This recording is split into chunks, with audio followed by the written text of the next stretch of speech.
우리 다 같이 자리에서 일어서셔서 오늘 하나님의 말씀을 우리 함께 봉독하도록 하겠습니다.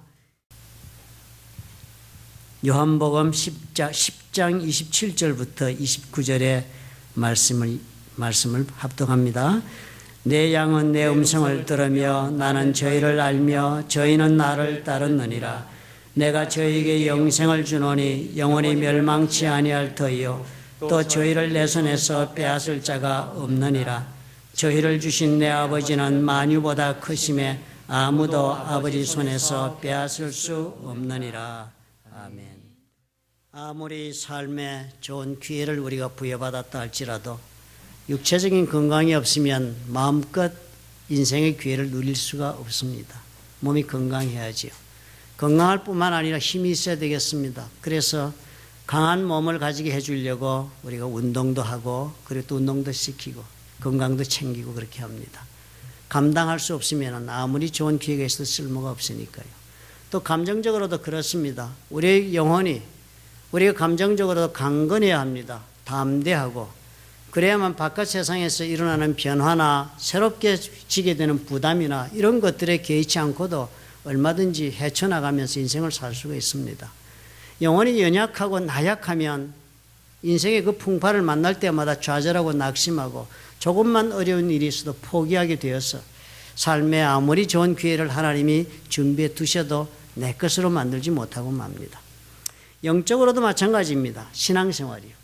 신앙생활도 그러므로 우리가 강하고 담대한 신앙인으로 우리가 준비가 되어야 합니다.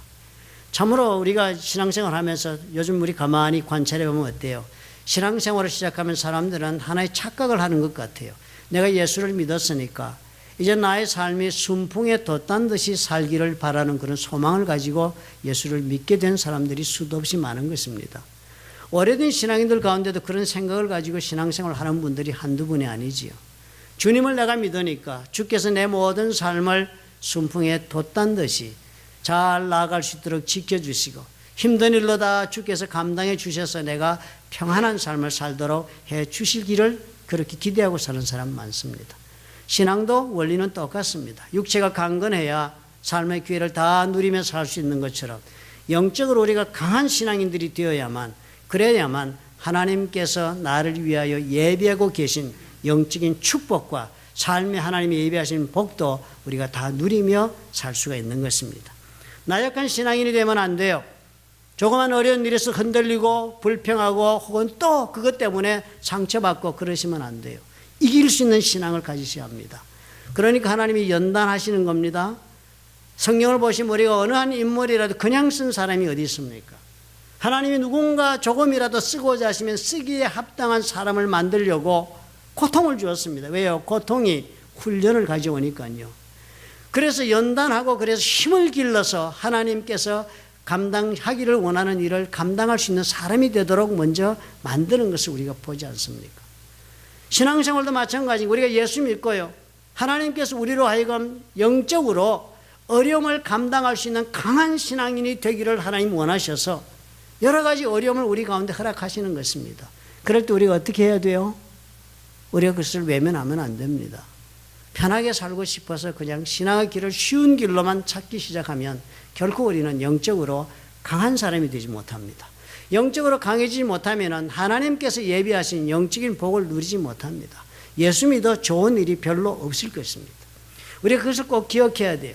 그렇기 때문에 우리는 언제나 하나님의 말씀을 보거나 기도하거나 그런 모든 삶의 과정 속에서 내 영혼을 하나님께서 어떻게 연단시키셔서 강한 영적인 사람이 되도록 만들기를 원하시는가를 바라보면서 하나님 앞에 걸어가야 합니다. 그러기 위해서 우리는 언제나 말씀 가운데서도 하나님의 그 뜻을 헤아릴 줄 알아야 되겠습니다. 우리 하나님 그런 방법으로 나에게 접근해 오시고 그래서 준비되게 하시는 것을 깨닫고 내가 과연 하나님 앞에서 그러므로 신앙이 무엇인가를 정확하게 파악하고 살아야 해요. 그래 강한 사람이 될 수 있습니다. 그저 좋은 얘기만 듣고 좋은 은혜만 입고 좋은 사람들과 교제만으로 신앙은 열매를 맺지 못합니다. 짐을 지고 고생할 수 있을 만큼의 영적인 그런 힘을 가진 사람으로 준비가 되어야 해요.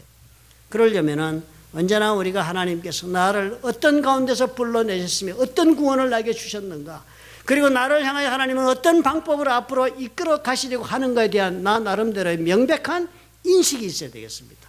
그렇지 않아요? 그런 인식이 있으면 우리가 어려운 일을 얼마든지 감당해 나가면서, 감당해 나가다 보니까 어떻게 해요? 영적인 근육이 생겨서 강한 성도가 되는 것입니다. 오늘도 하는 예수 그리스도의 말씀, 우리가 그런 사람들에게 주시는 예수 그리스도의 말씀이에요. 믿음이 있는 사람에게 주시는 말씀을 오늘 주님께서 말씀하신 거예요. 예수가 누군지도 모르는 사람이 이 말씀을 듣고 이해하라고 가르치려고 주신 말씀 아닙니다. 신앙 가운데 들어와가지고 나 예수 믿습니다, 그래서 난 예수 믿어 죄사함 받고 천국 갑니다 라고 믿고 있는 그런 사람들에게 오늘 예수님이 이 말씀을 주시는 거예요. 네가 지금 어떤 신앙을 얻었는가, 네가 어떤 구원을 얻고 어떤 길을 지금 걸어가고 있는가를 명백히 인식하고 흔들림이 없는 강한 성도가 되라고 주시는 말씀인 것을 우리가 볼 수 있어야 되겠습니다. 얼마나 많이 흔들려요. 너무나 많이 신앙 가운데 흔들리기 때문에 사소한 일이 다 큰 재앙으로 삶에 다가오는 경우가 너무나도 많습니다. 교회마다 얼마나 사소한 문제로 어려움을 많이 겪습니까? 이런 인식이 없어서 그렇습니다. 우리가 어떤 구원을 받았는데, 우리가 어떤 주를 믿고 있는데, 우리 하나님은 나를 어떻게 지금 인도하고 계신지에 대한 명백한 내 인식이 없으니까 흔들리고 신앙은 주저앉는 것입니다. 오늘은 그런 각도에서 우리 한번 말씀을 보겠습니다. 우리는 구원받아 천국 가는 백성이 되었다는데 과연 구원받았다는 것이 무엇인가? 이 구원받아 예수 믿어 천국 간다는 이 신앙이라는 것이 과연 나에게 있어서는 무엇인가? 나는 그것을 어떻게 이해하고 지금 살아가고 있는가 점검해보는 그런 시간이 되기를 바랍니다. 사람에 따라서는 신앙생활을 각자의 독특한 모습으로 시작하는 것은 전혀 잘못된 것은 없습니다. 어떤 사람은 병이 걸려서 병 낫기 위해서 교회를 찾아 기도하다가 예수 믿은 사람 잘못된 거 없습니다. 그래서 그런 분은 아마 기도하고 병 나서서 예수 믿기 시작했으니까 병만 나면 기도하겠죠. 다 고쳐주실 줄 알고. 그렇죠? 그렇다고 비난할 거 없습니다. 그렇게 은혜를 받고 그 길에 들어왔으니까요. 극심한 경제적인 고통 때문에, 삶의 아픔 때문에 교회를 찾아와 예수 믿어 참으로 하나님의 은혜를 입고 살게 되었으니까 그런 사람은 기도할 때마다 하나님, 물질적인 고통이 있을 때마다 주께서 주시리라 믿고 매달려 기도하겠지요. 너무 기복신앙이라고 볶을 것이 없습니다. 그렇게 은혜를 받고 들어왔으니까요. 우리가 시작을 할 때는 어떤 쪽으로 들어와도 괜찮습니다. 더 의미 있는 삶을 살고 싶어서 고상하게 말씀을 연구하기 위하여 교회를 들어와서 예수를 믿게 되었어도 좋습니다. 신앙의 출발점은 사람들마다 다 다른 것이 마땅하고 달라서 더 좋은 것입니다. 같은 사람이 한 사람도 있을 수는 없습니다. 하나님께서 각자를 부르시는 그 모습이 서로가 다 다른 것이 지극히 당연합니다. 그렇지만요, 어떠한 모습으로 우리가 신앙의 길에 들어섰다 할지라도, 여러 가지 다른 모습으로 들어왔다 할지라도, 그래서 우리가 구원을 받으면 우리는 동일한 하나님의 은혜 가운데서 그 구원을 통하여서 걸어가는 목표는 꼭 한 곳으로 다 초점이 모아지는 것입니다.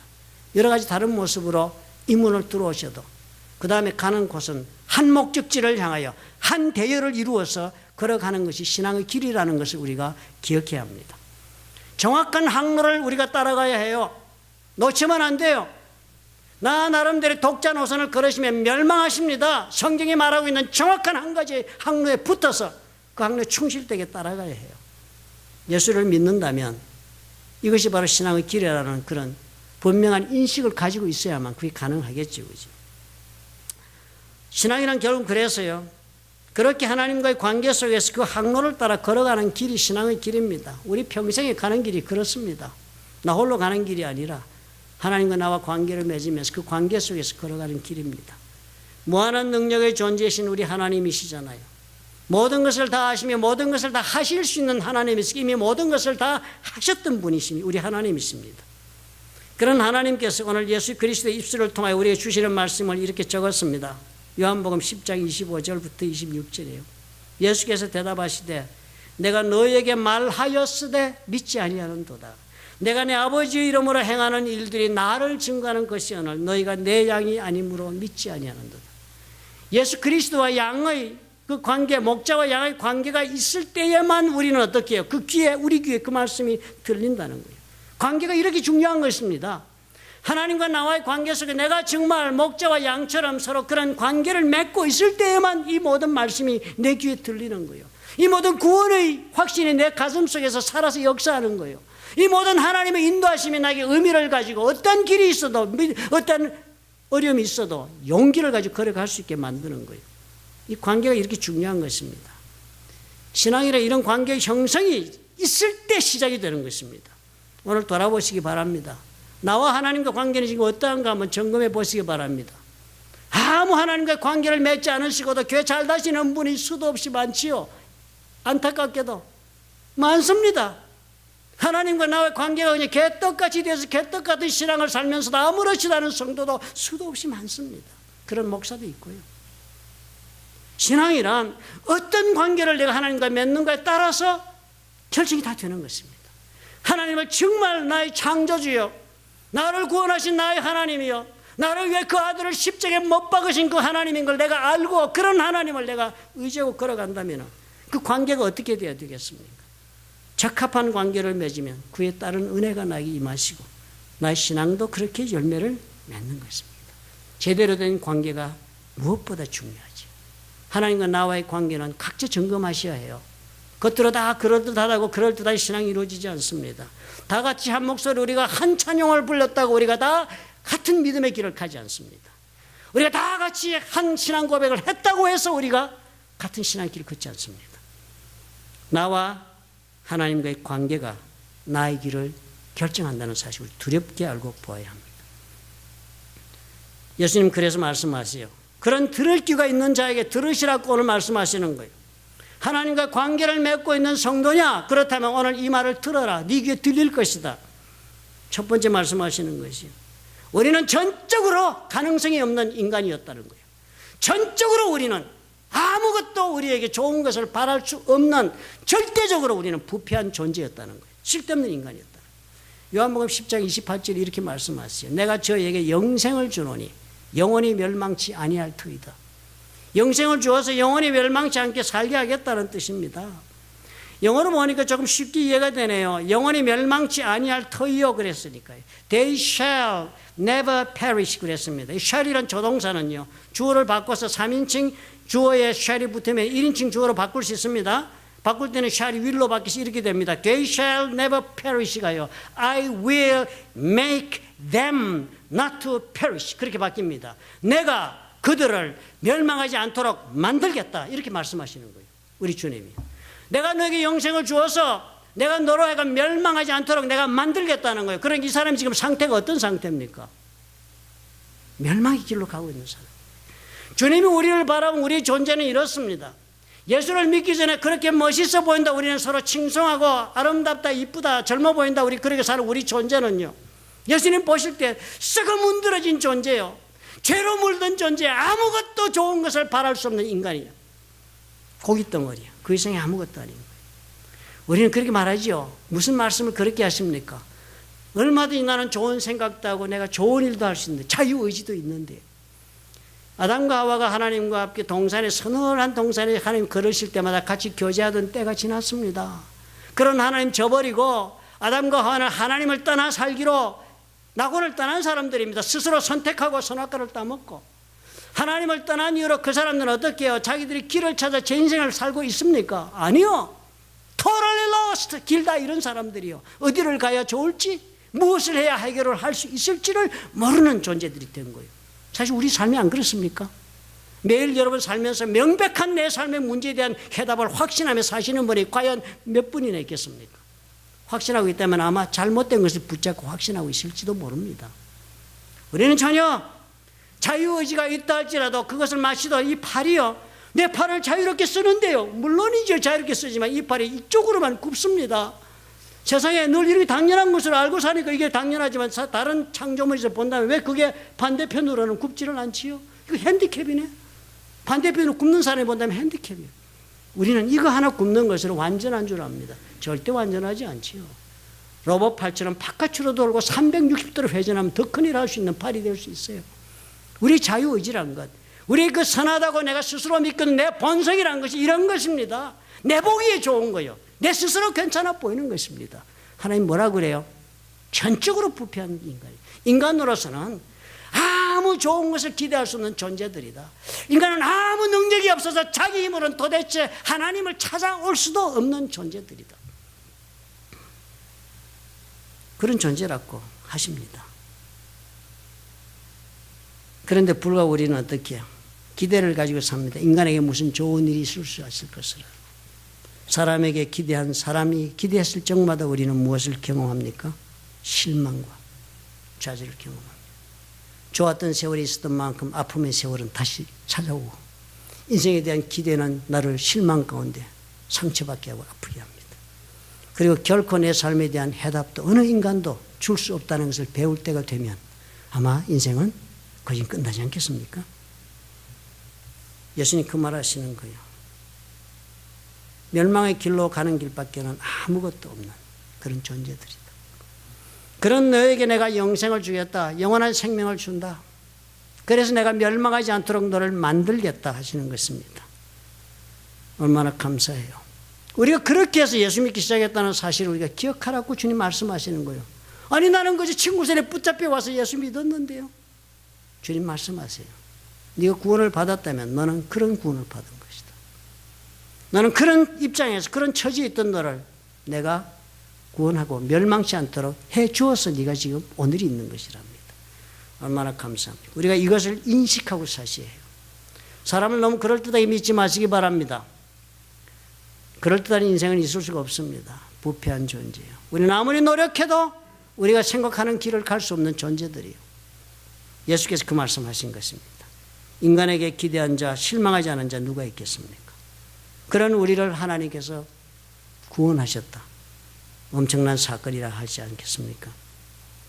그런 사람들이 할지라도 사람이 전적으로 그렇게 찾아올 수 없다면, 전적으로 능력이 없고 부패해서 하나님을 찾을 존재가 못 된다면 아무리 그렇게 한 존재라 할지라도 그럼 어떻게 예수를 믿겠습니까? 그걸 영적으로 죽은 존재라고 성경이 말씀하는데요. 니고데모에게 주님이 이렇게 쉽게 설명을 해 주었습니다. 니고데모 찾아왔어.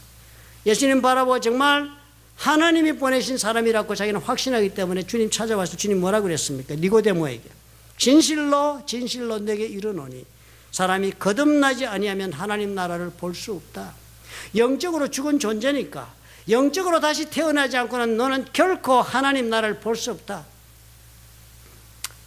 얼마나 당황스럽겠습니까? 예수님이 이렇게 풀어 설명했어요.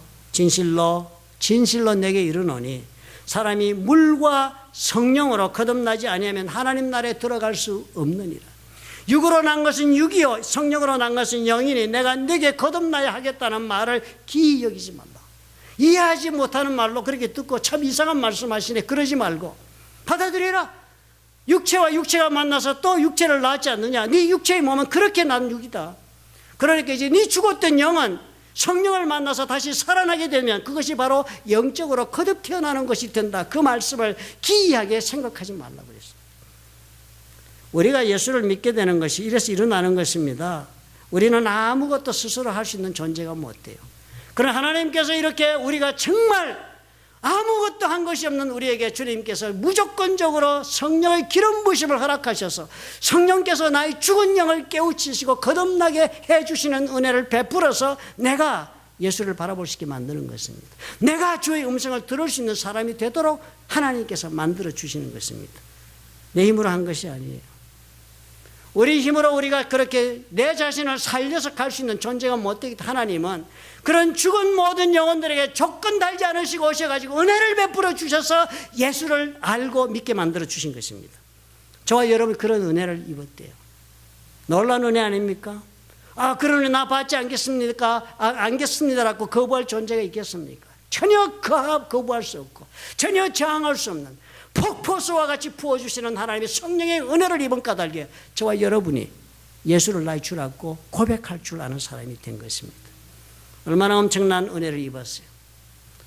성경에는 그런 말씀을 합니다. 그런 은혜를 입은 사람들의 모습을 한번 보라는 거예요.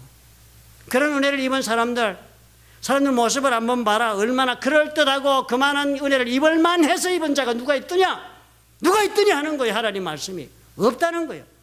고린도전서 1장 26절에 이렇게 적었습니다. 형제들아, 예수 믿는 사람들에게 지금 말씀하는 거예요. 바울이 적어가지고 너희를 부르심을 보라. 너희를 불러서 예수 믿게 한 너희들 모습들을 보라는 거예요. 육체를 따라 지혜 있는 자가 많지 아니하다. 똑똑해서 예수 믿는 사람 별로 없다는 거예요. 능한 자가 많지 아니하다. 능력 많아가지고 예수 믿는 사람도 별로 없다는 거예요. 문벌 좋은 자가 많지 않다. 그러나 하나님께서 세상에 미련한 것들을 택하사 지혜 있는 자들을 부끄럽게 하려 하시고, 하나님이 했다고 하시려고 미련하고 지혜도 없는 자를 하나님께서 택하여 뽑으셨다는 거예요. 세상의 약한 것들을 택하사 강한 것들을 부끄럽게 하려 하시며, 하나님께서 세상의 천한 것들과 멸시받는 것들과 없는 것들을 택하사 있는 것들을 폐하려 하신다. 그 잘나고 똑똑하고 제 능력 많은 그 인간들 다 주님 폐하려 버리고, 못나고 지혜 없지만 하나님이 택하면 세운다는 것을 증거해 주시려고 하나님 그렇게 하셨대요. 왜 그랬냐고요? 이는 아무 육체라도 하나님 앞에서 자랑하지 못하게 하려 하십니다. 하나님 이렇게 무서운 분이세요. 하나님 어느 누구도 자신을 자랑하며 살 수 있는 자를 인정하지 않겠다. 그래서 세우는데요. 예수 믿는다고 불러서 거부할 수 없는 은혜를 부어서 영혼을 깨우치시고, 정말 자신의 힘으로는 하나님 앞에 나올 수도 없는 부패한 존재, 타락하고 못쓸 죄인인 그런 영혼을 하나님께서 부르시는데요. 보니까 다 뭐예요? 자랑할 것이 없는 사람을 부르신 거예요. 우리를 이렇게 택하여 부르시는 하나님이 부르셔서 저와 여러분 예수를 믿은 겁니다. 우리 가운데도 과연 그렇습니까? 돌아보니 그러네요. 우리 가운데 그렇게 지혜 있어가지고 그렇게 이름 내고 사는 분 없네요. 우리 가운데 능력이 그렇게 출중해 세상을 떵떵거리는 분도 없네요. 정말 우리에게는 하나님이 능력을 증거하시는 교회라는 것이 보이네요. 그죠? 우리 아무도 하나님 앞 자랑할 것이 없는 존재들 하나님 불러 모으시거나 예수를 믿게 하신, 이게 하나님께서 하신 일이랍니다. 전적으로 자격도 없고 능력도 없고 가치도 없는 자들을 불러가지고 예수 믿게 만든 것이 하나님께서 선택하신 일이랍니다. 조건 없는 선택하셨다는 거예요. 우리가 그런 자격도 안 가지고 있는데도 하나님이 그렇게 무조건적인 아무 조건을 따지지 않으시고 저와 여러분을 불러가지고 예수 믿게 해주셨다고. 얼마나 감사합니까? 여러분 결혼할 때 조건 많이 따져보셨지요? 결혼 자녀분 나이 혼계 차가는 분이 간혹 결혼하고 싶다고 기도해달라고 그럽니다. 그래서 물어봅니다. 어떤 남자를 찾느냐 물으면 목록이 쫙 나옵니다. 1번 어떻고 저떻고 한 10대까지 나와요. 한 1년 지나면 확 줄어요. 다음에 결혼할 때 보면 그 조건과는 전혀 관계없는 사람과 결혼을 하더라고요. 사실 우리가 하나님 앞에서 많은 조건 가지고 하나님 우리 부르신 것 없습니다. 아무것도 우리는 하나님 요구하지 않으셨어요. 능력이 없어도 좋고 못나도 괜찮고 허물이 많아도 괜찮고요. 병약하고 세상 사람이 정말 축에 들지 못해도 괜찮고요. 그래서 하나님 뽑으셨대요. 왜? 하나님 앞에 자랑하지 못하게 하고 하나님이 하셨다는 거 보여주려고. 저와 여러분 그렇게 뽑혀서 예수 믿는 겁니다. 예수 우리가 참 믿을 때 여러분 어떤 모습으로 예수를 믿고 내가 이렇게 결정해서 믿었다고 생각하지 마시라는 거예요. 거부할 수 없는 은혜를 부어주셔가지고 나로 하여금 예수 믿는 마음이 들게 만드신 분이 하나님이 계셨기 때문에 내가 친구 손에 붙잡혀 와서라도 예수 믿어야지 했다는 거예요. 하나님 거부할 수 없는 은혜를 나에게 부어주시고 계시기 때문에 마누라 손에 끌려와서 불평불평 하다가도 예수 믿고 지금 열심히 됐다는 거예요. 그 말씀하시는 거예요. 돌아보라. 어떤 은혜를 입은지 지금 돌아보라 그랬어요. 그래서 예수를 믿죠. 예수를 믿었다고 그대로 하나님께서 놔두지 않으신다고 그럽니다. 예수 믿는다는 엄청난 변화를 우리 삶 가운데 만드신대요. 엄청난 변화가 온답니다. 정말 전적으로 부패하고 거부할 수 없는 은혜를 입었고 그래서 정말 무조건적인 택함을 입어서 하나님을 불려오면요. 그 다음에 믿음을 가지게 되면 이 사람이 놀라운 역사가 일어나는 거예요. 갈라디아서 2장 16절입니다. 사람이 의롭게 되는 것은 율법의 행위에서 난 것이 아니요 오직 예수 그리스도를 믿음으로 말미암는 줄을 안다. 바울이 그렇게 고백합니다. 예수를 믿으면 예수를 믿어가지고 우리가 큰 변화가 일어나 그것이 뭡니까? 우리가 의로운 사람으로 된다. 이 어렵단 말은요. 그저 도덕적으로 깨끗하고 순과 이런 어려운 일이라고만 이해하시면 곤란합니다. 그건 한편의 뜻도 들어 있습니다. 그러나 이 어렵다는 히브리 단어는 본래 관계 동사입니다. 하나님과 나와의 관계가 제대로 되어서 내가 제자리에 있을 때 어렵다는 말을 할 수 있습니다. 가령 예를 들면요. 어렵다 선하다는 얘기는요. 있을 곳에 있어야 그것이 어려운 것입니다. 정원의 흙은 정원에 있을 때 어려운 것입니다. 좋은 흙이고. 그리고 그 흙이 지금 내 방에 들어오면 어떻게 돼요? 거실에 들어오면 나쁜 흙이고 그건 불의한 흙이 되는 것입니다. 이 어렵다는 것은 관계를 뜻하는 거예요. 하나님과 나와의 관계가 제대로 되어서 내가 제자리에 인생을 살게 하는 그런 사람이 되도록 주께서 만들어 주셨다. 놀라운 일 아닙니까? 로마서 1장 17절 마틴 루터가 은혜 받아가지고 종교개혁의 그 빌미가 된 말씀이었습니다. 기록된 바 오직 의인은 믿음으로 말미암아 살리라. The righteous will live by faith. 오직 믿음으로 산다. 다른 건 아무것도 아니다. 율법 잘 지키고 어렵고 그리고 공적이 많고 능력이 있고 이래서 그 사람이 하나님 앞에서 구원받아 어려운 사람 되는 게 아니다. 그래서 하나님 인정해가지고 제 인생 잘 살도록 만들어주는 것이 아니랍니다. 오직 예수를 믿은 그것 때문에 네가 예수를 믿느냐? 네가 예수가 십자가에 그리스도께서 죽으신 것을 믿느냐? 너희 죄를 위해 그분이 대신 죽은 것을 네가 믿느냐? 하는 그 믿음 하나 보시고 하나님 다 결정하신대요. 그 믿으시면 그냥 하신대요. 그거 하나로 살게 해주신답니다. 우리가 얻은 믿음이 그거 하나로 얻었습니다. 주님 앞에 우리가 부름받아 나가지만 우리는 죄사함 받고 어려운 사람인데 하나님 앞에 내 인생의 자리를 누리고 사는 길은요, 이 믿음을 얻을 때 가능한 것입니다. 아무나 다 불렀다고 해서 아무나 다 구원받지 못합니다. 모두를 다 부르고 모두에게 은혜를 부으셨다 할지라도 예수 그리스도 앞에 나와 이 십자가의 믿음을 받아들일 때 그 믿음을 품은 자에게 이런 놀라운 죄사함의 은혜가 부어지는 것입니다. 우리 그런 구원을 받아서 예수 믿은 거예요, 저와 여러분. 오늘 이 문제에 관해서 지금 이 몇 가지 문제에 관해서 물어보세요, 내 자신에게. 나는 이런 문제를 과연 이렇게 생각하고 있는가? 나는 이렇게 믿음으로 이 문제를 받아들이고 있는가? 질문해 보셔야 합니다. 교회 다니시면서도 주 예수 그리스도의 십자가의 보혈로 죄산받은 믿지 않는 성도도 많습니다. 말은 하지만 그것이 무엇이 뜻하는지를 전혀 공감하지 않는 사람도 수도 없이 많습니다. 그러니까요, 예수 믿은 자의 모습이 나타나지 않지요. 그러니까 예수 믿어서 달라지는 것이 하나도 없어도 자연스럽게 생각합니다. 예수 믿기 전이나 믿고 나서는 통일하게 살면서 지극히 편안해합니다. 바울은 그러지 않았어요.